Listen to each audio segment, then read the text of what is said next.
Olá pessoas, sejam bem-vindos de volta ao nosso curso de computação científica utilizando C++ como linguagem de programação. E hoje nós vamos fazer um dos projetos que eu considero mais interessantes e que pode ensinar mais para vocês ao longo do curso, que é o projeto do fractal de Mandelbrot. Bom, esse projeto eu vou ajudar vocês a organizá-lo, vou dar um exemplo. E vocês vão pegar esse exemplo a partir desse momento e se aprofundar nele e fazer o melhor que vocês conseguirem com os seus estudos em cima do programa básico. Então vocês não vão começar do zero. Vamos começar entendendo o que é o fractal. O nome correto é conjunto de Mandelbrot, que eu estou com o site da Wikipedia em inglês e nós temos uma imagem. E se tudo der certo, daqui a alguns minutos nós vamos ter essa mesma imagem no seu computador, no meu computador, gerado em C++. Então, o que é o conjunto de Mandelbrot?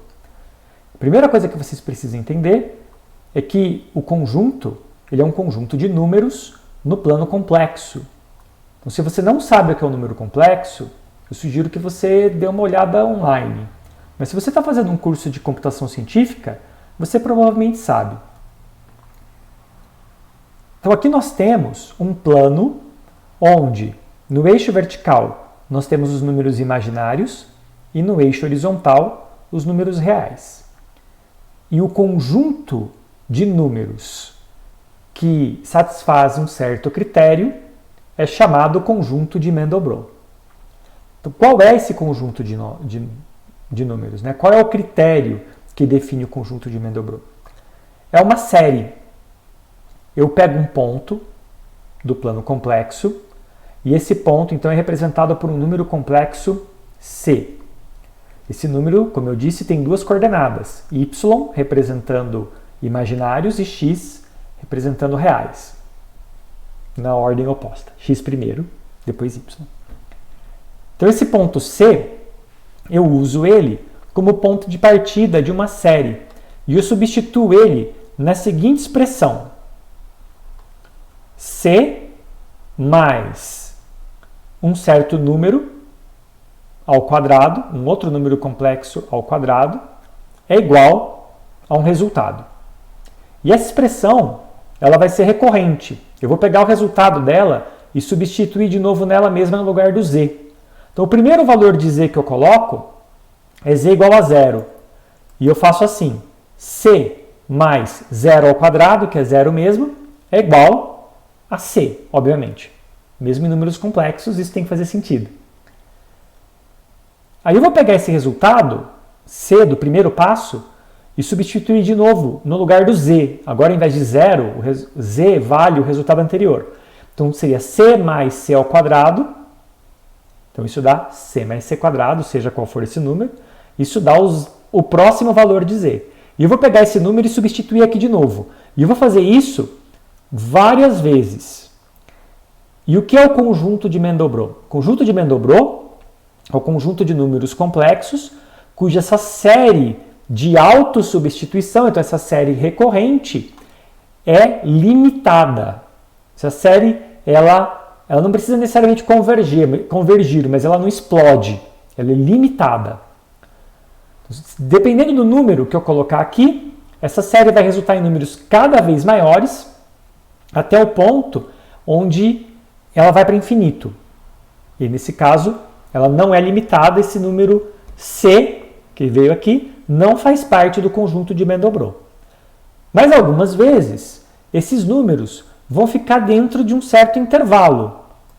E para questões do nosso programa, nós vamos dizer que esse intervalo é 2. Então está aqui, ó, o conjunto de Mandelbrot é aquele onde o módulo de Z é menor ou igual a 2, não importa quantas vezes eu repetir isso daqui. É claro que eu não tenho tempo para repetir infinitas vezes. Então eu vou estipular uma certa quantidade de repetições, digamos 1000. Se depois de 1000 repetições ele não passar de 2 nenhuma vez, ele não vai passar mais. E aí eu determino que aquele número é um número de Mandelbrot, do conjunto de Mandelbrot, e eu pinto um pixel, o pixel correspondente a ele na imagem, eu pinto com uma certa cor. Então é assim que nós vamos fazer o conjunto de Mandelbrot. Inclusive, Aqui nós temos um exemplo de programa escrito numa linguagem arbitrária, são imagens bem bonitas, né? Nós temos um exemplo de programa aqui.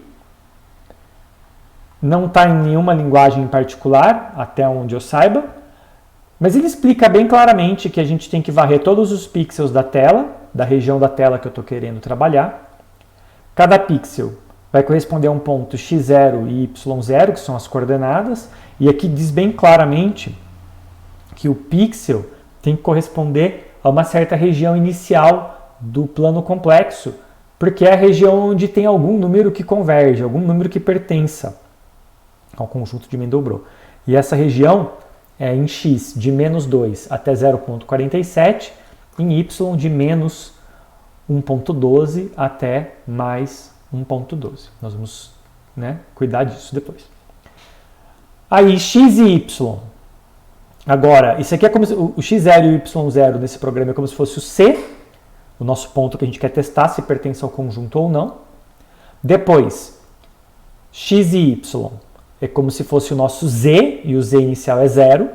Aí eu tenho um contador que começa em 0, vai contar quantas iterações eu vou fazer. Eu determino que o máximo número de tentativas é 1000. E aí eu faço um loop.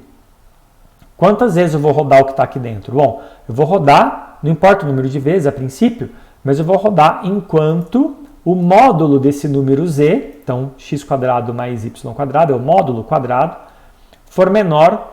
O módulo sendo menor do que 2 significa que o módulo ao quadrado tem que ser menor do que 4, por isso que está aqui 2 vezes 2. E enquanto o número de iterações for menor do que o número máximo. Quando chegar no número máximo eu preciso abortar, até porque não vale mais a pena continuar. E o que eu vou fazer dentro desse loop? Bom, eu crio aqui um valor temporário, esse valor vai ser o valor de x. Lembra, quando eu faço multiplicação de números complexos, eu preciso me preocupar com isso daqui. Então, se eu olhar na minha expressão, aqui em cima, eu tenho z² mais a constante. Essa multiplicação de número complexo, ela tem parte real e parte imaginária, porque cada um desses números aqui tem duas componentes, real e imaginária. Eu não vou entrar em detalhes nos números complexos, porque a princípio, eu sei que todo mundo que está no curso de física deve saber o que é número complexo, mas você pode depois passar essa aula para alguém que não sabe.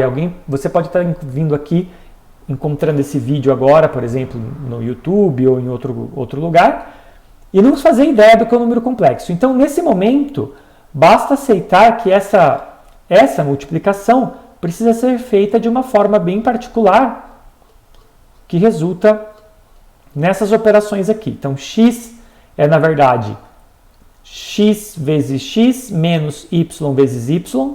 E lá como é como é z² mais c, então isso daqui corresponde à parte real do z² mais a parte real de c. Depois, eu vou fazer a parte imaginária do resultado direto. Meu y, que é a parte imaginária, vai ser 2 vezes a parte real vezes a parte imaginária de z, mais a parte imaginária de c. E aí, depois que eu fiz essa conta, eu não tenho mais utilidade para o meu x e para o meu y original, eu posso sobrescrever o meu x original, formando um novo z. Essa parte aqui, gente, eu vou dizer para vocês que tá bem resumido, tá otimizado, dá para fazer com uma linguagem que fica mais claro o que está acontecendo aqui, e nós vamos fazer isso no programa. Bom, cada vez que eu faço isso, eu aumento um valor nesse contador iteração. E aí eu vou parar, eu vou fazer enquanto for menor do que o módulo quadrado menor do que 4, do que 2 ao quadrado, ou enquanto eu não atingir o máximo. Se uma dessas duas coisas acontecer, eu paro. E aí eu vou atribuir uma cor baseada no número de iterações. Então, olha que interessante. Se essa condição aqui é violada, se ele sai daqui de dentro, porque esse número estourou o limite, então ele não pertence mais, aliás, ao conjunto de Mandelbrot, eu vou dar uma cor para ele baseada em o quão rápido ele saiu do conjunto. Se ele saiu em poucas iterações, quer dizer que ele saiu muito rápido. Se levou muitas tentativas, por exemplo, 900 tentativas, então eu vou dar uma outra cor para ele. Então a cor é baseada em quanto tempo levou para ele sair do conjunto. Portanto, quem não tem cor pertence ao conjunto. Essa é a ideia. Ok. E aí eu ploto a cor, tá bom? Então aqui embaixo dá para ver melhor o que é cada elemento em números complexos, mas como eu disse, nós vamos utilizar isso daqui e transformar isso daqui num programa. E depois eu vou mostrar para vocês como colocar isso na tela. Então vamos por partes. Primeiro, o programa. Vou começar aqui com o Visual Studio Code, está em branco. Eu vou criar o nosso primeiro arquivo, que eu vou chamar de fractal.cpp. Nosso programa básico, int main. E eu vou configurar a compilação via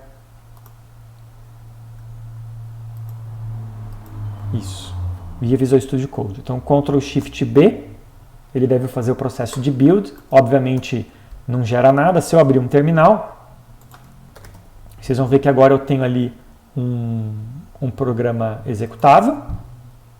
E aí, /fractal.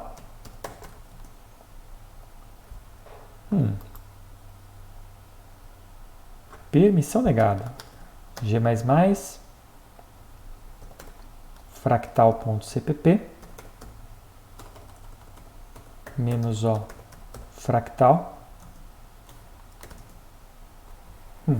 Que interessante.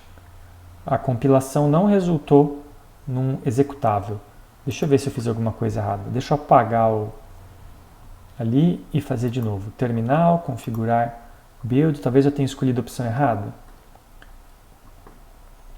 Eu quero... aqui, ó, quero G. Eu escolhi outro aqui em cima. Eu quero G++. Minha versão é a versão 9. Ctrl Shift B. Sim. Então, desculpa. Eu que escolhi a versão errada do meu compilador aqui. Por isso que não gerou um executável. Ok, o programa obviamente não faz nada.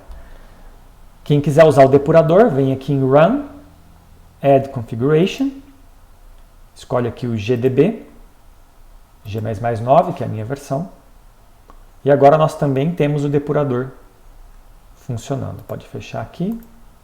Ok, tudo configurado. Depois eu vou mostrar para vocês que nós vamos carregar uma biblioteca externa para fazer a parte gráfica, e você pode ou executar o compilador na linha de comando no terminal, ou então configurar o Visual Studio Code para encontrar essa biblioteca. Nós vamos fazer as duas coisas. Então, a primeira coisa que eu vou fazer é criar uma função.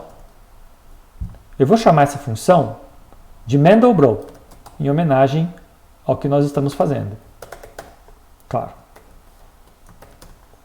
Eu preciso dar o tipo dela. Ela vai retornar para mim o número de iterações, de 0 a 1000, que é o máximo. Então, pode ser um standard int ou unsigned int 32t. E aqui em cima eu já preciso incluir alguma coisa. Então, include c standard int, são os inteiros, vai aparecer aqui para mim. Também vou querer escrever na tela, então include io string.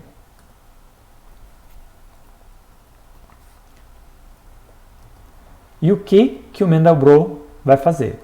Ele vai olhar um certo valor de um número complexo, o C, e testar se o C é ou não o número que pertence ao conjunto de Mandelbrot. Então aqui em cima eu vou colocar double x0, double y0. É um valor do plano em double. E aí aqui dentro nós vamos então rodar e fazer a nossa conta. Eu vou começar criando aqui dois valores de double. Double x igual a 0, y igual a 0. Eu posso deixar um comentário para dizer que esse aqui é o meu valor inicial de z. Então, z ele é x mais i, y, onde i é a unidade imaginária que não vai aparecer em nenhum lugar aqui para gente. Ela vai estar só na nossa imaginação mesmo. Desculpa o trocadilho. E aí, como que é o loop, então? Então, enquanto x ao quadrado mais y ao quadrado for menor ou igual que 2 ao quadrado, já que o nosso teste é, vamos escrever aqui, o nosso teste é o que módulo de z tem que ser menor ou igual a 2. E a forma como a gente traduz isso é dizer que, portanto, z quadrado tem que ser menor ou igual a 2 ao quadrado, que é 4, que é o que eu fiz aqui embaixo, então. Então, é isso aqui, ou, então, não, Rod, enquanto isso for verdade, e, não é ou e, então é dois símbolos de E comercial, e, enquanto o número de interações, então, iterations, ou só iteration, for menor do que i max, iteration max. A gente precisa criar essas duas aqui. Então, volta para trás. Standard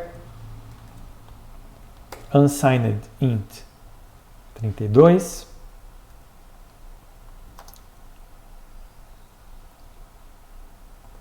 Iteration igual a 0 e i máximo igual a 1000. Então, enquanto isso aqui for verdade, o que eu vou fazer? Bom, a última coisa, já vou deixar aqui antes que eu esqueça, é incrementar o iteration, porque cada vez que eu passar aqui, eu vou contar. Então, iteration mais, igual C mais, né? Me dê o sucessor do número que já tiver aqui e guarde nele. Então, se for 2 é para 3, se for 3 é para 4, e assim por diante. E o que vem aqui dentro?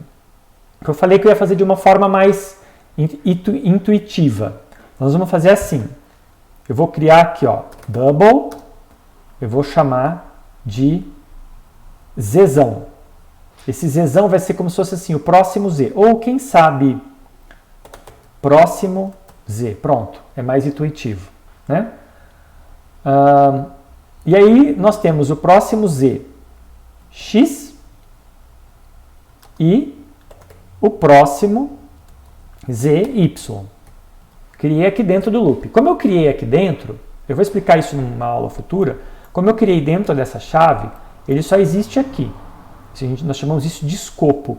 Então, quando essa chave fecha, essas variáveis que eu criei aqui dentro não existem mais, só existem as que eu criei fora.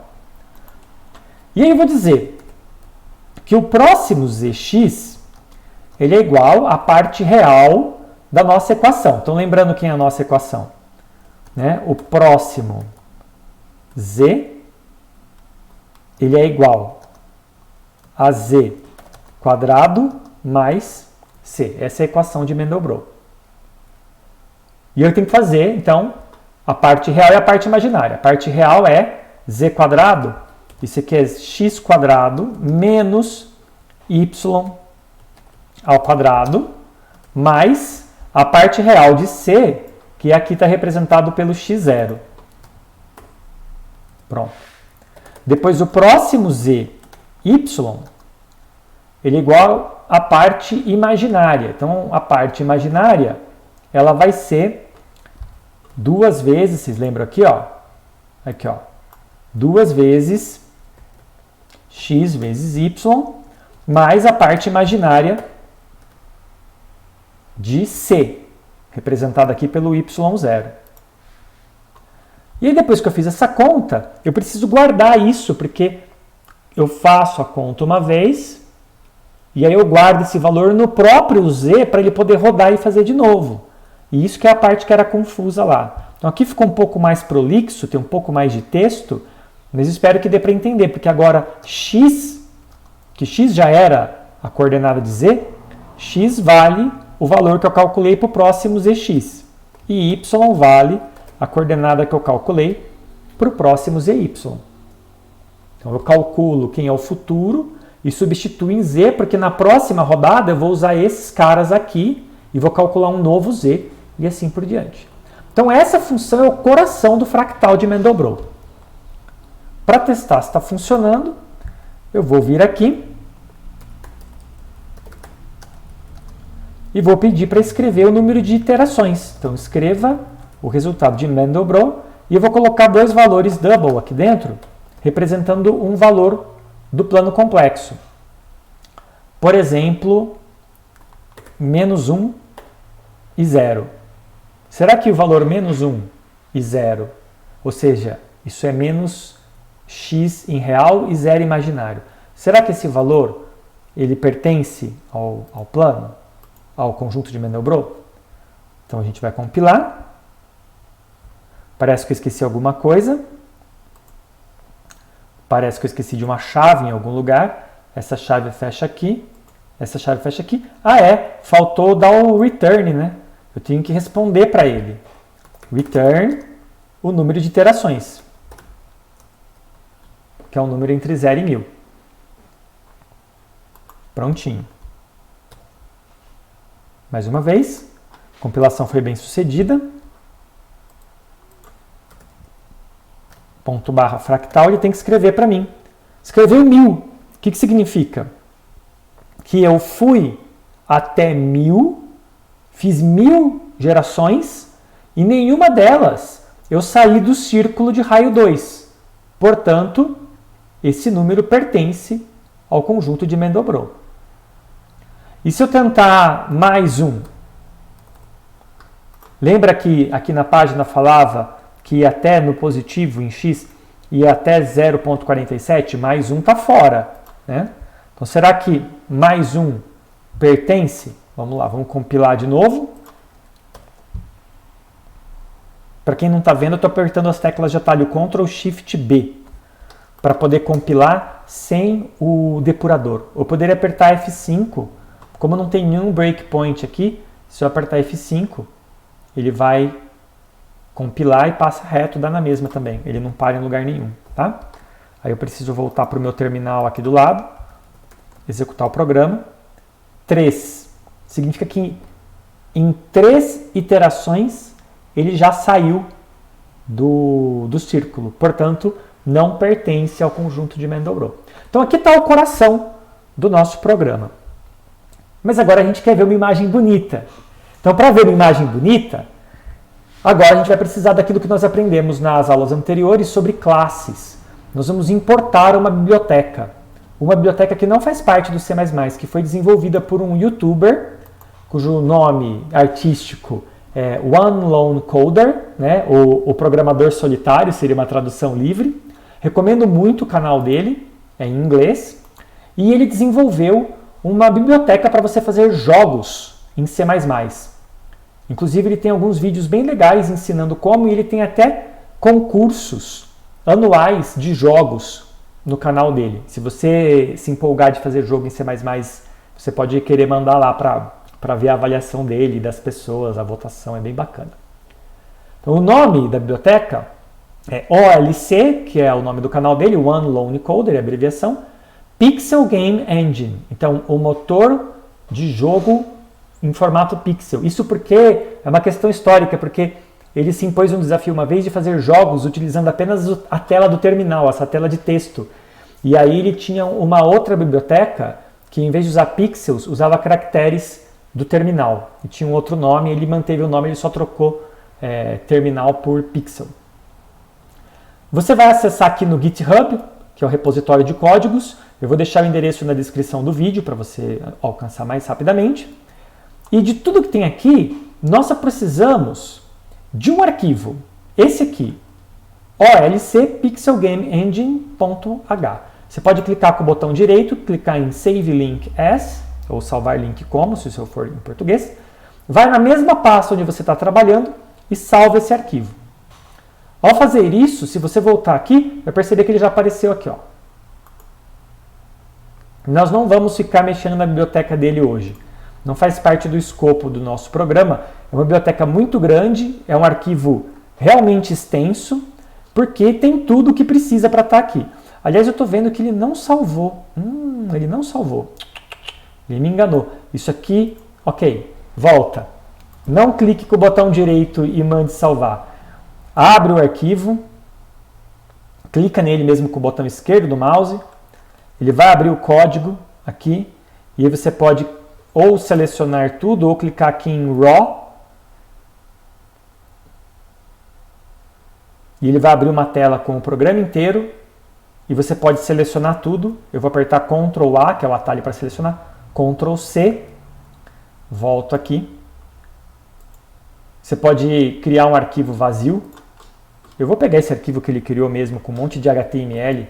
Ele me enganou. Vou apagar isso aqui tudo. E vou colar aqui o arquivo dele. Pronto, esse é o certo. Esse é o certo. É claro que você sempre pode, aqui, baixar a coisa toda. Você consegue vir aqui em cima e pedir para baixar tudo, como se fosse um arquivo zip. Se eu apertar voltar, olha, code. Você consegue baixar tudo como um zip, se você quiser. Ou se você tem conhecimento sobre comandos do Git, você pode usar comandos do Git para baixar. Se você baixar tudo, essa pasta inteira, saiba que você só precisa descompactar esse arquivo aqui. Então ele está aqui. Eu vou dar uma espiada nele quando for necessário, mas em geral o programa que está aqui não é o nosso objetivo hoje. Então eu vou fechar ele por enquanto. Mas como que eu sei como usar? Bom, ele dá um exemplo. Basta você vir aqui, ó, nesse Example Program aqui, e eu também vou abrir numa outra aba a Wiki, que é onde tem alguns comandinhos que nós vamos precisar. Então aqui você tem todos os tutoriais, manuais e explicações para você, independente dos vídeos dele no YouTube. E tem, inclusive, esse mesmo programa aqui, que eu acabei baixando, falei que a gente vai precisar, o código dele está aqui. Então, na verdade, eu só preciso disso aqui, ó. Eu posso vir copiar isso de fora a fora. Aqui tem um botão copiar. Ah, é mesmo. Olha só. Eu podia ter clicado, eu podia ter feito a mesma coisa aqui, ó. Fica a dica. Se você abriu aqui esse programa uma vez, vem aqui do lado nesses dois quadradinhos e clica aqui e você cola lá. Tá bom? Então foi isso que eu fiz. Vim aqui na Wiki, no Hello World dele, cliquei no botão copiar e aí eu vou jogar isso no nosso programa. Vamos colocar, deixa eu ver, mais ou menos aqui antes do main. Vocês vão ver que a gente vai ter que arrumar um pouquinho. Agora ficou com 2 mains, apaga o que era o nosso, deixa só o que veio lá do site dele, depois eu vou explicar para vocês. E aqui a gente pode pegar essas duas linhas, não tem problema elas ficarem aqui no meio, nós vamos passar elas aqui para cima, de forma que todas as brincadeiras foi boa, todas as bibliotecas estejam juntas. Então repare que a gente precisa desse define aqui, dessa diretriz de compilador, e eu preciso incluir o arquivo que já está aqui na pasta. Agora, como que eu compilo isso? Se eu apertar o nosso atalho do Ctrl Shift B, vocês vão ver que agora não compila mais. Agora eu tenho uma mensagem de erro. Olha lá. Build finished with errors. Então, eu tenho uma mensagem de erro. Por quê? Porque eu preciso ver como compila. Aqui na Wiki, voltando na Wiki dele, nós temos aqui, ó, Compiling on Linux. Eu estou no Linux. Se você estiver no Windows, tem duas opções para você. Ou você tem um Visual Studio, que não é o Visual Studio Code, é o Visual Studio completo, é isso que ele quer dizer. Você clica nesse link. Ou você tem o compilador que eu sugeri você instalar, que é o MinGW, que na verdade é um pacotinho com o GCC, que é o que a gente está usando juntos. Então, se você seguiu a minha instalação lá no começo do curso, você vai seguir este link aqui e você vai se deparar com um vídeo ensinando como fazer a configuração do seu ambiente para a biblioteca. Assista o vídeo. Eu, como estou no Linux, eu não preciso de vídeo. Ele tem aqui algumas linhas de configuração que você pode simplesmente copiar essas linhas e colar num terminal do Linux aberto. Pode ser um terminal sozinho como esse, ou pode ser o próprio terminal aqui do Visual Studio Code. De qualquer forma, você siga cada uma dessas linhas para o Linux da sua preferência. Então, o meu Linux é o Ubuntu, então eu sigo essas duas linhas aqui. As outras você ignora. E nós precisamos dessa linha aqui, que é a linha de compilação. Então, vou dar um copiar. Vou colar aquela linha aqui. Ele já executou e ele deu um erro, porque o nome do programa que está na linha, que veio dele, deixa eu aumentar um pouco a fonte. O nome do programa é diferente do meu, né? Então, no exemplo dele lá, ele manda compilar um programa que chama olc-example.cpp. E o nosso programa se chama fractal.cpp. E o resultado dele, depois de compilado, vai ser o fractal. Se você tiver no Windows, vai ser fractal.exe. Então, o que nós temos aqui? Temos o G++, o -O, que é o arquivo de saída. Depois temos o nosso arquivo CPP. E aí temos uma sequência de comandinhos aqui, de parâmetros. -LX11, isso aqui só tem no Linux, de qualquer maneira. -LGL, isso é para carregar a biblioteca OpenGL, que faz a parte gráfica. -LPthread, porque esse programa, essa biblioteca dele roda em várias CPUs diferentes para otimização. -LPNG, isso é uma biblioteca que você tem que instalar, está lá nas instruções, para lidar com imagens do tipo PNG. Depois, uma outra opção para definir qual é a versão da linguagem C que nós estamos usando e depois qual é a versão do C++. Nesse caso, ele está usando o C++ 17. Então, essa linha deve funcionar. Demora um pouquinho para compilar. E agora, se eu executar, lembre, isso aqui não faz mais fractal. A nossa função Mandelbrot está aqui, mas eu não estou usando ela. Na verdade, ele vai executar o programa que veio dele. E você vai ver uma telinha parecendo uma TV antiga fora do ar. E nesse momento o algoritmo do YouTube ficou maluco com tantos pixels na tela. Vamos fechar antes que ele exploda, cause uma guerra mundial. Bom, qual é a lógica por trás da biblioteca dele? Ele tem uma classe chamada Pixel Game Engine e você precisa criar uma classe sua derivada dessa. E essa classe, obrigatoriamente, tem que ter dois métodos que você precisa sobrescrever, fazer um override, sobrescrever esse método. Um chama onUserCreate, que significa quando o usuário criar o programa, execute o que está aqui dentro. E o outro que é onUserUpdate, que significa quando o usuário quiser fazer uma atualização do seu jogo, do que está acontecendo aqui dentro, chame essa. Isso daqui é rodado o mais rápido possível. Então, basicamente, é aqui que fica a parte que desenha na tela. Tanto é que quando a gente executa, ele até escreve aqui em cima quantos frames por segundo, FPS, frames per second, ele está gerando aqui. Nesse caso, 139, 140 frames por segundo. Bom, nós vamos usar isso daqui como base para nós, do jeito que está aqui. Só que eu vou fazer é trocar o nome exemplo. Eu vou fazer aqui um Ctrl H para procurar e substituir. Onde tem exemplo, eu vou chamar de fractal. Ele vai fazer 4 substituições, trocou tudo por fractal. Aqui embaixo, no main, no programa principal, o que eu tenho que fazer? Eu tenho que chamar a nossa classe fractal, que herdou da classe dele, do motor de jogo dele. Ele criou um objeto chamado demo, de demonstração. Você pode deixar assim, ou você pode dar outro programa. Vou chamar, por exemplo, de Mandelbrot, com M minúsculo, para não confundir com aquele. Ok? É um objeto esse, o outro é a função. Você pode dar outro nome se você achar confuso. Você pode chamar de meu fractal. E aí, o que eu tenho que fazer é colocar ele para rodar. Então, eu digo assim, se meu fractal.construct, isso aqui vai construir a janela, e aqui eu passo a resolução da janela e quantos pixels do meu monitor equivale a um pixel de jogo. Então, aqui ele está falando que cada 4 pixels do monitor na horizontal e 4 pixels do monitor na vertical equivale a 1 pixel da minha tela gráfica. Por isso que ele fica todo quadradão daquele jeito. Isso dá uma cara mais de jogo antigo, de jogo retrô para o visual dos jogos. Aqui a gente não vai fazer jogo. Então, logo de cara, eu posso vir aqui e mudar isso para 1. Então, cada pixel do monitor equivale a 1 pixel do jogo. E aqui uma resolução padrão, que não seja tela toda, eu vou colocar aqui 1000 por 800. Depois a gente vai ver que a gente pode mudar isso daqui.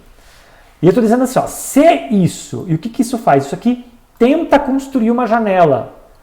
Se ele consegue, ele retorna true, verdade. Se ele não consegue, ele retorna false. Então, se ele conseguir construir uma janela, a gente diz meu fractal.start. E aí o programa começa. E acabou. É só isso. Ele vai continuar rodando enquanto isso daqui, depois que ele começar o start, enquanto eu não mandar fechar a janela, ele vai ficar rodando. Simples assim. A gente nunca mais vai precisar mexer no main. O main está pronto. Para mostrar que eu não estraguei nada, eu vou compilar novamente. Nenhuma mensagem de erro.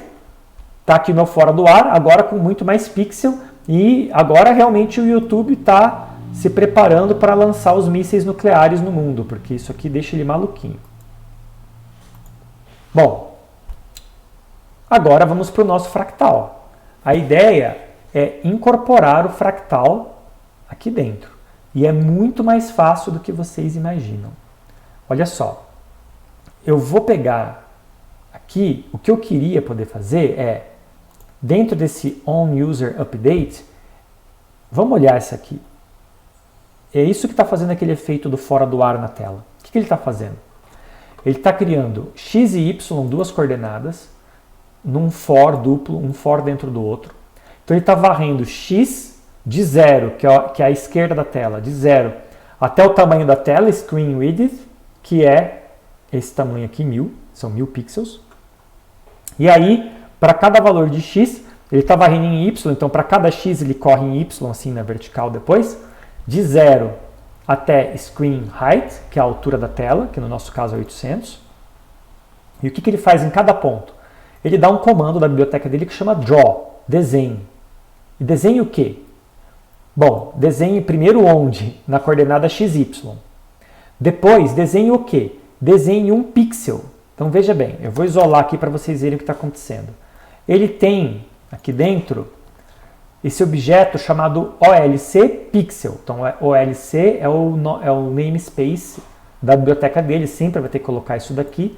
É igual quando a gente escreve std para poder fazer o cout, né, e pôr coisas. Então a dele é OLC Pixel. E aqui dentro, se eu colocar o mouse em cima, ele fala que tem várias formas de criar, mas aqui dentro eu preciso dar 3 cores para ele, pelo menos. Tá? Com transparência, se a gente quiser usar transparências, tem uma 4ª cor, mas a gente não vai entrar em detalhes. São 3 cores de 0 a 255, então são 3 bytes. Red, green, blue. Vermelho, verde, azul. São as 3 componentes da cor na tela.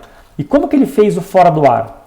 As 3 componentes são um número aleatório qualquer, módulo 255, esse porcento significa módulo. Cuidado, módulo não é o módulo do vetor, que dá o tamanho do vetor, ou o módulo do número complexo. Aqui, módulo é o resto da divisão. Então, se eu dividir esse número aleatório, rand, que o C++ me dá, por 255, se eu faço essa divisão, vou ter o resultado da divisão, eu não sei quanto é esse número. Mas se eu peço o resto da divisão, o resto só pode ser um número entre 0 e 255. É assim que funciona o resto da divisão de inteiro.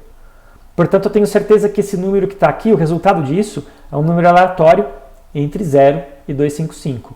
Isso vai ser meu vermelho, depois a mesma coisa para o verde, depois a mesma coisa para o azul. Se eu quiser, por exemplo, uma tela inteira vermelha, eu venho aqui e coloco 255 apenas, e aí eu vou colocar 0 e 0 nos outros. Agora o YouTube vai parar de surtar.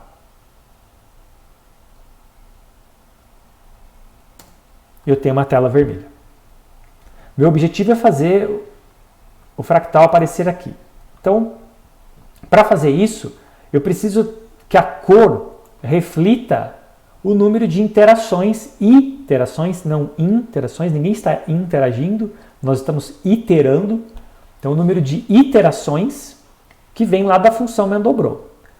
Para conseguir fazer isso, por sua vez, eu preciso fazer uma correspondência entre esta tela vermelha que apareceu, os pixels da tela, e aquela região do plano complexo, que ia de menos 2 até mais 0,47 e de menos 1,12 até mais 1,12. Então, como que eu faço isso? Eu preciso fazer uma conversão. Eu vou criar aqui 2 funções auxiliares E eu posso criar essas funções em qualquer lugar, mas a princípio eu vou criar elas fora da classe, tá bom? Caso você ainda esteja inseguro com a ideia de classes, eu vou criar ela fora da classe. Então ela vai retornar um valor de pixel, então std, os pixels para ele, as coordenadas, se eu colocar aqui o mouse em cima do draw, eu não posso largar pela metade aqui, peraí. Deixa o Visual Studio Code se restabelecer. Ele fala que um pixel para ele, olha, é int 32, tá vendo? Então eu vou fazer aqui, ó, eu vou criar uma função depois do Mandelbrot e antes da minha classe, vou criar uma função que vai ser, eu vou pegar um ponto da tela, uma coordenada da tela, um pixel da minha tela, e transformar esse pixel num valor double. Ah, é verdade, eu quero pegar pixel e transformar em double. Então eu estou fazendo ao contrário aqui. Eu coloquei aqui, dava a impressão que eu ia começar. Mas olha, screen to x. Tá bom esse nome, você pode dar o nome que você quiser. Então o que isso aqui vai fazer? Eu vou pegar um valor de x e converter esse valor em uma coordenada do plano complexo dentro daquela área específica. E eu vou fazer isso duas vezes, na verdade. Um para x e um para y. Aqui tanto faz, eu vou mudar o nome da variável interna, mas o programa vai ser basicamente o mesmo. Então, como que eu faço essa conversão? Vamos supor que eu tivesse alguma variável que me dissesse de quanto a quanto. Então, o mínimo de x, o máximo de x, o mínimo de y, o máximo de y. Então, eu tenho esses valores na memória e aí eu quero saber como transformar isso em valores double. Então, a princípio, eu teria que fazer assim. Eu já vou dizer o return, ou então eu posso criar aqui um double. Estou pensando aqui nos nomes. Isso daqui, na verdade, é um pixel. E o que vai sair daqui, então vamos lá. Return vai ser um número double. Então, o pixel, eu sei que ele vai de 0 até um tamanho da tela. Em x, é essa função que ele usou aqui embaixo, screen width. Só que screen width, essa função, ela pertence, olha aqui, olha, ela pertence ao motor de jogo. E o motor de jogo eu transformei na minha classe fractal. Então eu não posso pegar isso e escrever aqui. Ele não vai deixar, olha, ele grifou de vermelho. Nem aqui, nem aqui. Ele não vai deixar. Por quê? Porque eu só posso chamar essa função dentro da minha classe. Então o que eu vou fazer? Falei, né, que eu ia criar aqui fora, se você não tivesse ainda acostumado. Então agora que eu vi que eu vou precisar de uma informação como o tamanho da tela, e o tamanho da tela só está disponível dentro do jogo, eu vou pegar e vou passar isso daqui para dentro do meu fractal. Então eu venho aqui, ó, pode ser depois desses dois aqui, eu vou passar para cá. Bom, repare no fato que eu colei as minhas novas funções antes que a classe termine. Ó, a classe começou aqui, termina aqui, nesse ponto, na chave ponto e vírgula. Então, eu coloquei essas duas funções aqui dentro. E agora sim, aqui dentro, se eu precisar perguntar qual é o tamanho da tela, eu tenho o tamanho da tela. E o que eu vou fazer com o tamanho da tela, então? Eu vou fazer uma regra de 3. Basicamente é isso. Eu vou dizer assim, ó, esse valor aqui de x, ele é uma fração, né? Ele é uma porcentagem da tela, porque vai de 0 até a largura da tela, até screen width. Ele é uma porcentagem da tela, da mesma forma que eu tenho uma porcentagem daquele plano complexo. Então, aquele plano complexo, eu vou precisar de umas variáveis para ele, Mas vamos supor aqui a princípio que eu tenho uma variável assim. Vamos criar já, né? Em vez de supor, vamos criar. Vem aqui dentro da sua classe, depois desse primeiro public aqui, ou se você quiser aqui em cima, você pode escrever quantos desses public você quiser. Mas tem que ser depois de um public, tá bom? Senão pode dar problema depois pra gente, dependendo do que for fazer aqui.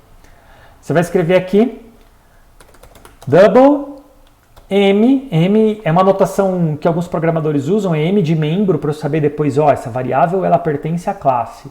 Então, membro x mínimo, e aí eu já posso dar valores. Quem é x mínimo? X mínimo é menos 2.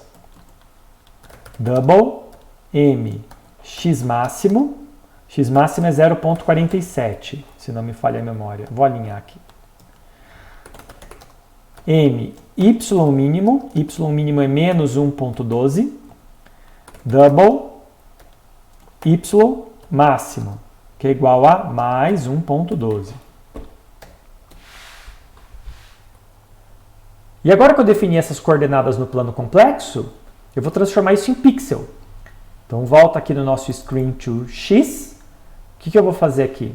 Eu vou dizer, olha, em termos de proporção, eu tenho que seguir uma certa proporcionalidade aqui. Então, se eu fizer x mínimo menos x máximo,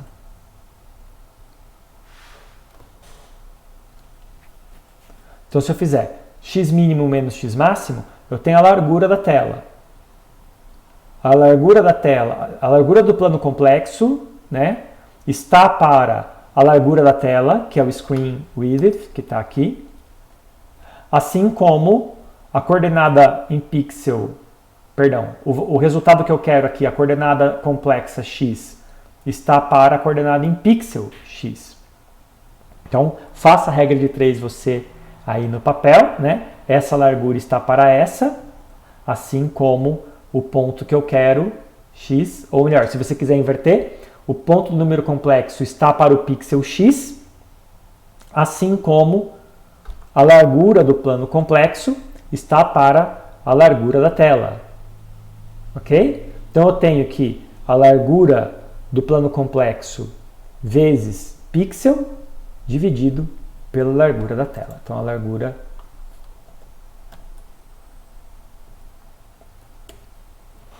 certo? Ser isso daqui. E aí eu só preciso somar. Isso é a diferença, mas ele não começa em 0, então eu preciso somar um x mínimo aqui. E aí eu vou fazer a mesma coisa para y. Só substituindo tudo por y aqui. E aqui por screen height. Um pequeno detalhe apenas é que pixel começa a contar em 0. Portanto, se a largura da minha tela é 1000, ele vai de 0 até 999. Por causa disso, pode ser que seja melhor eu dizer que assim, eu preciso comparar coordenada com coordenadas, ok? Então, eu tenho que fazer aqui que seria screen width menos 1, em vez de 1999. Ou não. Eu vou deixar do jeito que estava. A gente descobre. Como que eu testo se isso daqui funcionou? Então agora, dentro do meu main, ele não está fazendo nada a princípio, né? Ó, eu vou compilar e rodar novamente. Não tem nada a ver ainda com o meu com essa função, mas eu vou mandar escrever na tela, ó. Vem aqui, vamos ver se está dando certo. std cout, eu estou no main, tá? Estou no main. Vou mandar escrever uma vez só isso daqui na tela. Então, meu fractal ponto screen to x, fala um valor de um pixel. Por exemplo, Vamos testar as pontas. O pixel 0, 0, ele tem que corresponder, apenas 0, 0 de x. Ele tem que corresponder a menos 2, que é o limite inferior esquerdo no plano complexo. Vou colocar aqui uma tabulação e vou copiar tudo. Agora eu vou fazer o y. E eu transformo aqui em barra n, que é uma nova linha. Ok, ele deve... Isso aqui é só um teste. Ele deve escrever para mim...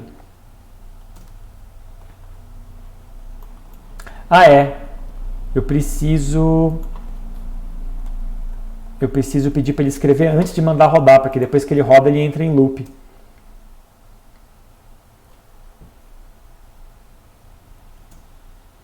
Ele escreveu lá, menos 2 e 1,12. Muito bem.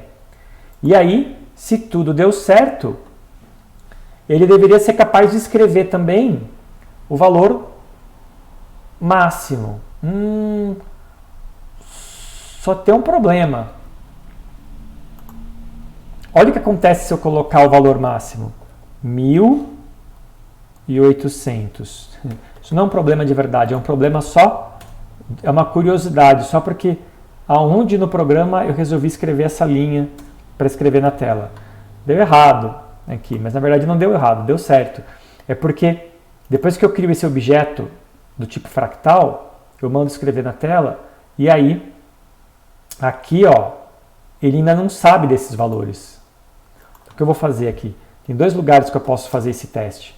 Eu posso ou abrir chaves nesse if, colocar o start embaixo e colocar essa linha que escreve na tela antes. Então, nesse momento, ele já sabe do tamanho da tela, a tela já existe e é antes de começar a rodar num loop infinito.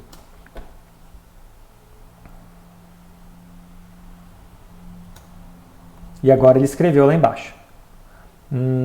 Então, não está funcionando, né? Deixa eu ver. Ele está escrevendo, talvez sem o x mínimo, eu acho que e o y mínimo.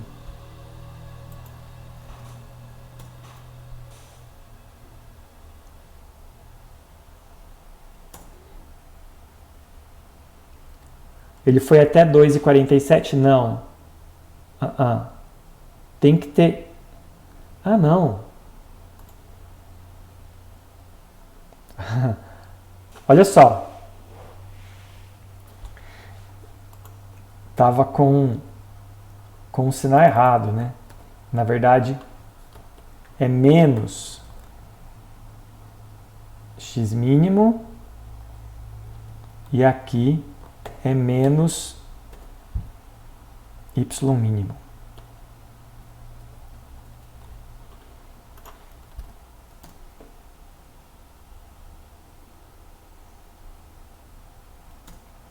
Lá está. Então, nós partimos no 0, 0, onde tinha dado certo antes, aqui em cima. No 0, 0 é menos 2 e menos 1,12. Não.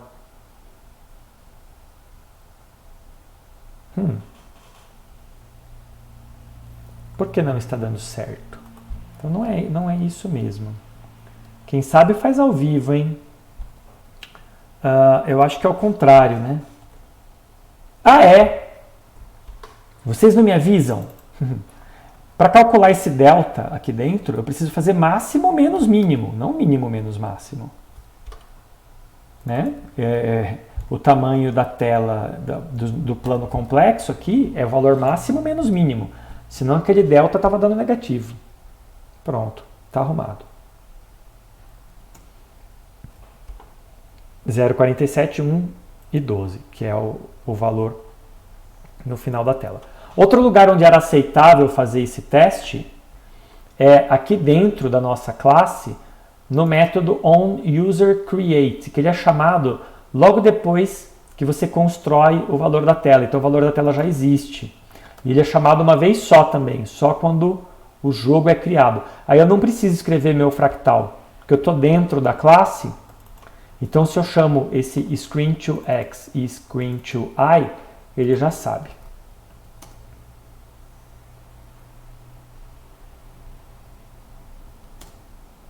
Prontinho. Como eu disse, é aceitável fazer ali também.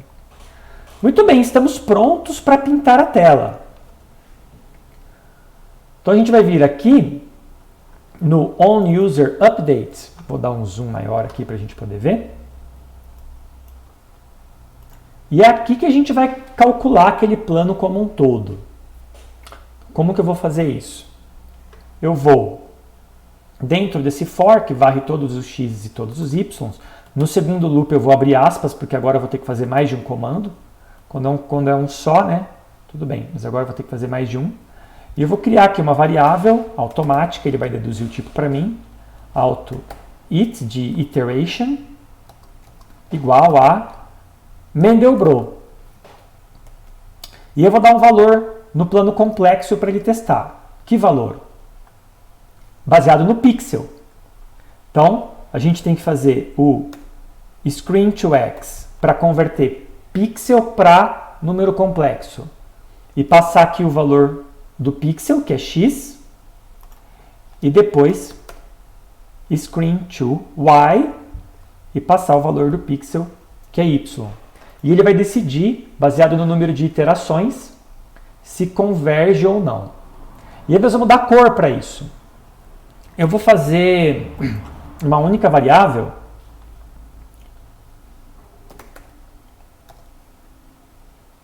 Ao invés de auto, eu vou dar tipo para ela mesmo.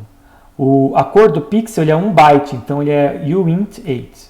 É 1 byte só. Se você tem na dúvida, põe o mouse aqui, ou então aperta F12 e ele vai te jogar lá para dentro da biblioteca e você vai ver que as cores são uint8, ela unsigned int8, ou seja, 1 byte. RGB e alpha que a gente não vai usar, que é a transparência. Então nós vamos chamar isso daqui de cor, ou color, se você quiser continuar com o tema em inglês. E como que eu vou calcular a cor? Bom, essas iterações aqui, elas são um número entre 0 e 1000 no máximo. Então a primeira coisa que eu posso fazer é a iteração módulo 1000. Então eu estou dizendo assim, é o resto da divisão entre qualquer que seja esse número e 1000. Ok? Eu preciso fazer isso só se esse número depois for maior do que 1000. Mas a princípio não. A princípio esse número já é entre 0 e 1000. Então eu vou deixar assim, a princípio. E aí eu vou dar a cor para ele. Então vou fazer módulo por 255. Aí sim, esse número aqui, ele é um número maior do que 255, né? A princípio ele pode inclusive ser 1000. E aí eu estou dizendo para você, ó, pega esse número aqui e coloque ele entre 0 e 255. Se eu substituir essa cor no vermelho, no verde e no azul com a mesma proporção entre elas, eu vou ter branco. Vamos lá? Compila. E roda. Uau! Confesso que por um momento ali eu achei que não fosse aparecer. Muito bem, está aqui o seu fractal. Um pouco difícil de ver.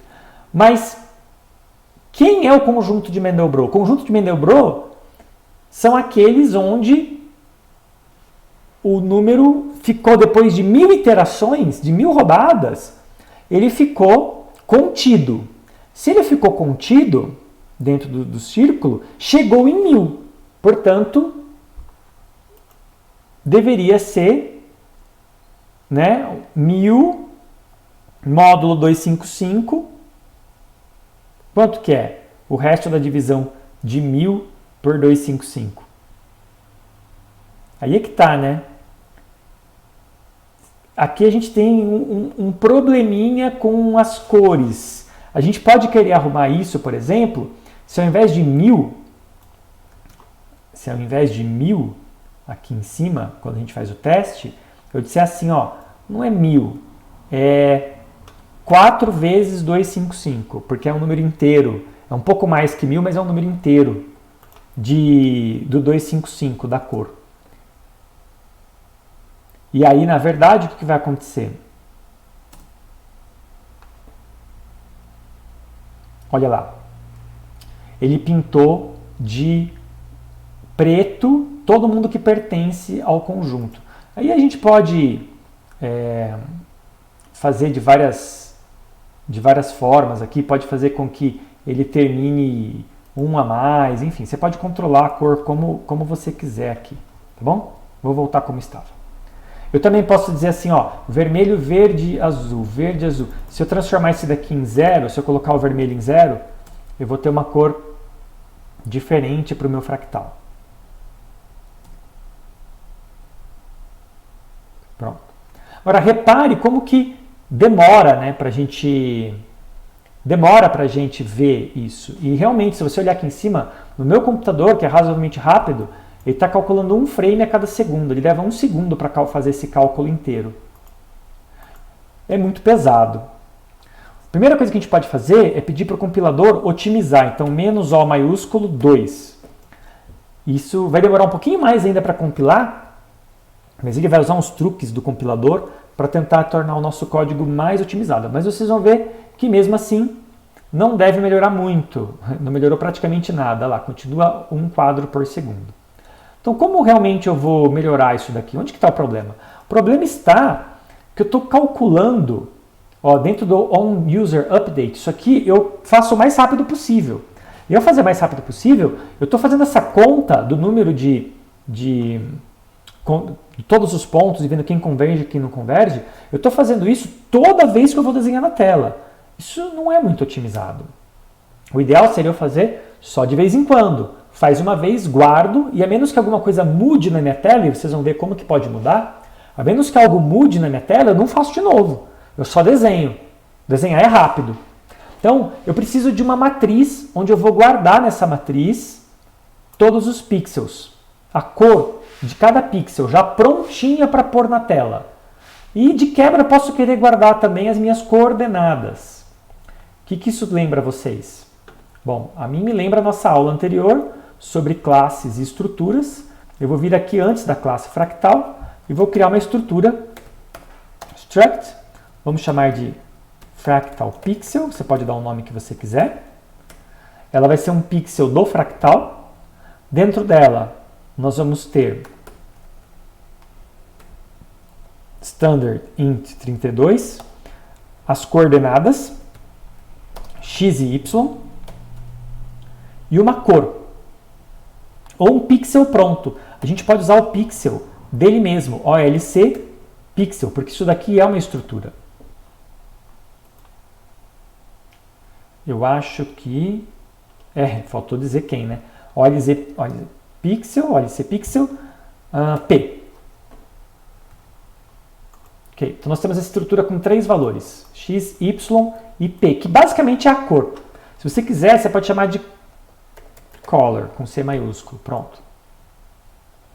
E aí dentro do meu fractal, aqui onde eu tinha x mínimo, x máximo, y mínimo, y máximo, eu vou criar um vetor. Então eu vou ensinar para vocês uma outra classe do C++. Vem aqui em cima das bibliotecas, include vector. Vector é uma classe que ajuda bastante. Ou então, se você não quiser, você pode simplesmente criar um array. Mas tem que ser um vector porque eu não vou ter constantes. Array é uma sequência de números que a gente vai explorar melhor mais para frente. Mas o tamanho tem que ser fixo. E aqui eu não sei o tamanho, eu só sei o tamanho depois que eu crio. Então, o ideal é fazer um vector. Então, como que eu faço isso? Standard vector do tipo fractal pixel.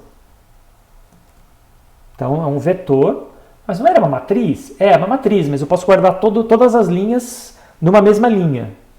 Então, na memória, é só uma sequência de bytes completo. Isso forma uma imagem, então eu vou chamar de image, de imagem. M, de novo, porque é um membro. Membros são dados e métodos dentro de uma classe. É uma notação minha, ok? Esse M, você podia chamar só de image. Aqui. Então, membro. Aí eu vou vir aqui embaixo. Nós vamos preencher isso daqui. Como? Quando nós criarmos, então lembra do onUserCreate, que é chamado no momento que a janela é criada? Quando a janela é criada, ela já sabe o tamanho dela. Então nós vamos chamar o image ponto e acessar um método dentro do standard vector, um membro chamado resize, e aí nós vamos dar um tamanho para ele. Que tamanho? Bom, ele vai representar uma matriz x por y. Então, screen width, abre e fecha parênteses, vezes screen height, abre e fecha parênteses. Então, o tamanho é x por y, a largura por altura é o número de pixels da minha tela. E aí o que eu vou fazer agora, ao invés de fazer esse loop que escreve na tela, eu não vou escrever na tela direto. Eu vou fazer um loop igualzinho a esse, que decide se faz parte ou não do conjunto de Mandelbrot, só que eu vou fazer esse loop e guardar nessa imagem. Então, eu vou vir aqui na nossa classe, pode ser que antes do onUserCreate ou depois, tanto faz. Vou criar outro método para a nossa classe, provavelmente o último, void render, ou seja, renderize, né? Gere a imagem. Não precisa ter nada, porque nem entrar nada, nem sair nada, porque tudo que nós vamos usar, todas as informações que nós vamos usar aqui, elas já existem na classe. Então, a princípio, o que eu vou fazer é vir aqui e copiar esse loop. Pode copiar ele inteiro nesse momento, só para a gente testar. Ó. Tira ele inteiro daqui, troca ele pela palavra render, vem aqui em cima dentro de render e cola aquele loop. Então, neste momento, o programa deve fazer exatamente a mesma coisa que fazia antes. Eu só fiz ele dar mais trabalho. Ao invés de chegar aqui e encontrar um loop a cada quadro, ele chama essa função render, vai lá em cima e volta. Mas tem que fazer a mesma coisa, lerdo igual, inclusive. Bom, com isso, como que eu melhoro o meu programa agora? Eu preciso, na hora que eu for desenhar na tela, no onUserUpdate, eu preciso desenhar só o que está naquela matriz. Nada, por enquanto, aliás. Tem nada naquela matriz. Então, primeiro vamos encher a nossa imagem, vamos encher a nossa matriz. Vem aqui, onde nós já fazíamos isso, de calcular a iteração, calcular a cor, calcular o pixel. E aqui dentro nós vamos fazer o seguinte, ó. Nós vamos pegar o nosso image e em cada elemento dele, já vou mostrar quem que é o elemento, cada elemento da minha matriz, eu vou guardar uma coisa dentro dela. Então, por exemplo, esse elemento aqui, a coordenada em pixel é x e y. Então, como que eu transformo x e y, coordenadas, em uma linha para poder armazenar na memória? Eu transformo assim, x mais y vezes screen width. Pensem um pouco comigo. Se x e y é igual a zero, eu estou no canto superior esquerdo da tela. Então, 0 mais 0 vezes a largura é 0. Depois, para cada valor de x, enquanto y for 0, enquanto eu estiver na primeira linha, para cada valor de x, isso aqui vai aumentando, porque aí, para a primeira linha, 0 vezes qualquer coisa é 0, então só conta o valor de x. Quando eu chegar no fim da primeira linha em x e for para a próxima linha, que não é mais a linha 0, é a linha 1, o que acontece? Eu tenho 1 vezes a largura da tela, e a largura da tela é 1000, mais 0. Então, a primeira linha ia de 0 a 9999. Depois, a próxima linha começa em onde, então? O próximo pixel é o pixel número 1000. É exatamente o que foi feito aqui. Então, x mais y vezes a largura da tela. Isso me dá o índice na imagem. E aí, o que eu vou fazer aqui dentro? Bom, eu vou guardar x, y e um pixel. Vou fazer aqui igual, abre e fecha chaves, x, y, e o pixel é só copiar esse cara aqui, ó, que a gente estava antes mandando desenhar direto na tela. É isso. Aí eu vou tirar esse draw daqui, eu não preciso mais dele. Então eu estou guardando aquela informação do pixel na imagem. E aí aqui embaixo, no onUserCreates, eu não vou mais chamar o render que está aqui. Deixa ele ali por enquanto, mas eu vou tirar já já. Eu vou pegar os pixels que estão lá naquela imagem e vou mandar desenhar. Então, onde tem x é mImage.x, onde tem y é mImage.y. Vocês vão estar vendo que ele está riscando. Por quê? Talvez você já tenha percebido enquanto eu estou escrevendo. Estou dando uma de João sem braço aqui. mImage.color, que é a cor do pixel. O que está faltando? Está faltando dizer quem é o ponto que vai aqui. Então eu vou ter que fazer um for para correr em cima de todos os pontos desse vetor image. E aí o C++ me dá um for muito prático para fazer isso. Eu não tenho que criar um computador nem nada. Eu tenho que vir aqui e fazer assim, ó. Dentro do vetor image,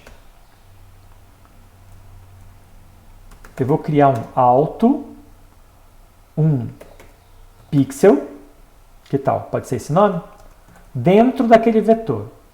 E mais, para economizar memória, eu ponho um e comercial, porque eu estou dizendo assim, é uma referência. Esse pixel, na verdade, é um apelido para uma informação que já está lá na imagem. E aí eu pego esse pixel e troco aqui, ó.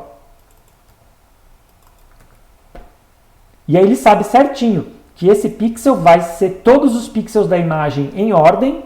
Para cada um deles eu vou pegar o X dele, o Y dele e a cor dele. E mandar desenhar na tela. Vamos ver? Se eu não errei em nada, o mesmo fractal tem que aparecer lá. Perfeito. Mas não ficou mais rápido. Continua 1 frame por segundo. Claro, porque eu deixei o render aqui, ainda dentro. Agora nós vamos poder tirar ele daqui, finalmente. Desculpa, apertei Ctrl Z sem querer. Nós vamos tirar o render daqui e fazer ele uma vez só. Quando? Quando o programa é criado. Está aqui. Uma vez só, quando o programa é criado. Eu faço uma vez, guardo a imagem lá dentro e depois nas próximas eu só desenho ela na tela.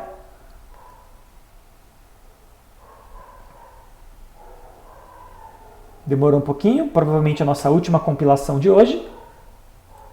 E agora, olha lá, 100, 115, 120 frames por segundo. Muito rápido, muito prático. Bom, como que eu faço para ver mais de perto? Como que eu faço, por exemplo, para ver uma região pequenininha aqui? Bom, você pode mudar de quanto a quanto você está desenhando. Eu posso dizer, olha, vai lá e troque aqui, por exemplo, em vez de -2 a mais 0,47, eu posso dar uma outra região do plano complexo. Ou eu posso usar o mouse e teclado. Então, como fazemos isso? Para encerrar nossa aventura de hoje, vamos fazer bem rapidinho. Eu vou dar um zoom. Deixa eu ver se eu consigo. Qual que é mais fácil? Dar um zoom? Bom, tem várias coisas que a gente pode fazer. Eu posso, por exemplo, fazer com que se eu clicar e arrastar, eu desenhe um retângulo na tela e quando eu solto ele dá um zoom exatamente naquele ponto. Ou eu posso mexer quem tem o mouse com a rodinha no meio, eu posso girar aqui o mouse, a rodinha do mouse, e com a rodinha do mouse dar zoom aonde eu quero. Também é uma opção. Então eu vou deixar isso mais a cargo de vocês, mas eu vou dar um exemplo só. Tem que ser tudo dentro do onUserUpdate. Então dentro do onUserUpdate, eu deixo aqui em cima o Draw, em primeiro lugar, deixo ele desenhar a imagem. Depois que ele desenhou a imagem, talvez você quisesse deixar desenhar a imagem por último também. Talvez faça mais sentido desenhar ela por último, tá bom? Eu posso, por exemplo, perguntar para ele assim, será que alguém mexeu a rodinha do mouse? E aí recalcular o x mínimo e o x máximo baseado nisso. Se ideias para o seu projeto. Mas nesse momento aqui, Só o que eu vou fazer é talvez usar o teclado. Vamos tentar? Ó, ele tem aqui, então a cada loop ele vai perguntar para o teclado qual é o estado das teclas. Então o que acontece, por exemplo, se eu apertar a tecla mais do teclado? Eu poderia fazer com que ele desse um zoom. Então como é que eu faço isso? Eu vou criar aqui uma variável automática e vou dizer aqui key. As teclas do teclado são keys, né, em inglês. Então key igual a função dele que faz isso, OLC key.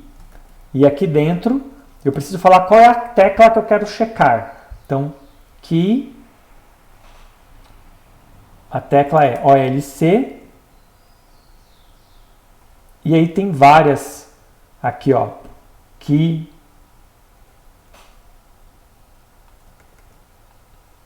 de novo, e aí você pode escolher, por exemplo, a tecla mais, se você procurar aqui em algum lugar, em ordem alfabética, LMNOP, você vai ver que vai ter uma tecla chamada plus, em algum lugar aqui. Ó, tem up, down. Tem a tecla minus. Cadê a tecla plus?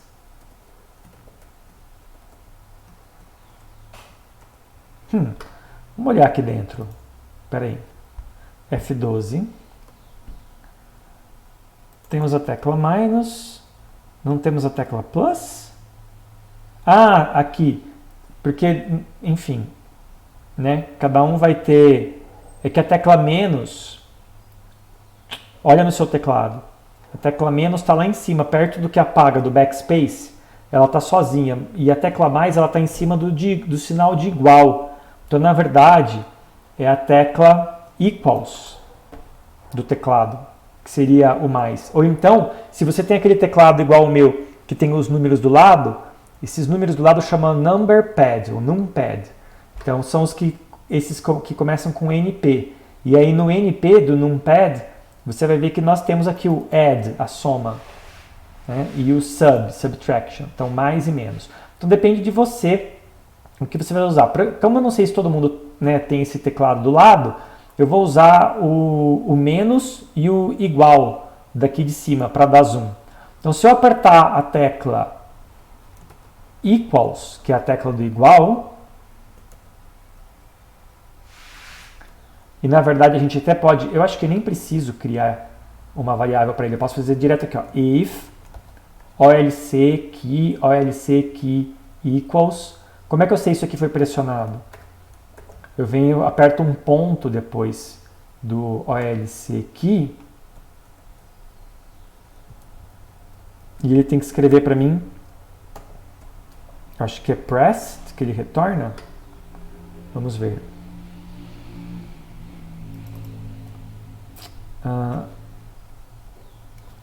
Eu acho... vamos procurar aqui, ó. Não é key, é get key. Tá vendo como é importante ter a biblioteca? Esse primeiro é get key. Aí sim. Então, olc get key.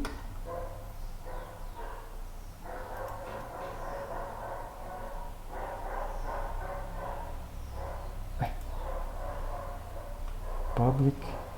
É dentro do Game Engine, não é OLC. Vivendo e aprendendo. Get key. E agora? Qual que é o entrave? Nenhum. É para estar certo. Ponto pressed. Be pressed.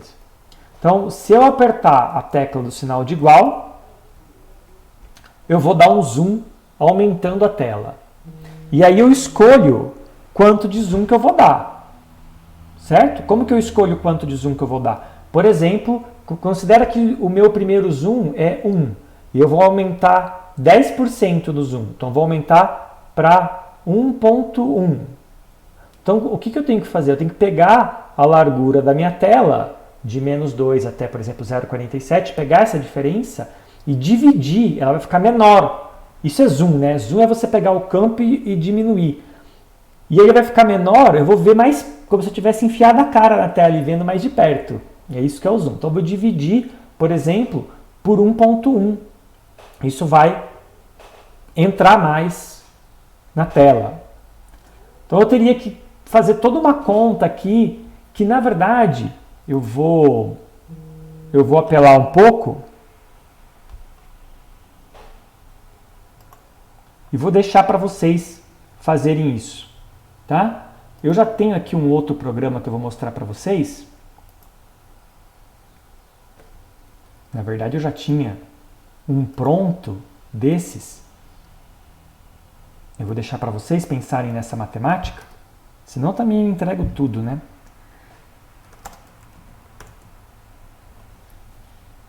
Esse daqui eu fiz como exemplo para vocês. A cor é um pouco diferente, e aí eu posso clicar em qualquer lugar, ele centraliza e depois eu dou zoom para ver cada vez mais perto. Perto, longe, eu posso ir clicando e escolhendo aonde eu quero. E dando zoom para ir vendo cada vez mais perto. Passei. É isso, gente. Muito obrigado. Deixo para vocês se descobrirem aqui, pensarem e quero ver os fractais que vocês vão me entregar. Bem coloridos, bem bonitos. Não façam monocromático como o meu, vocês podem fazer melhor. Espero que vocês tenham gostado dessa experiência. Até o próximo.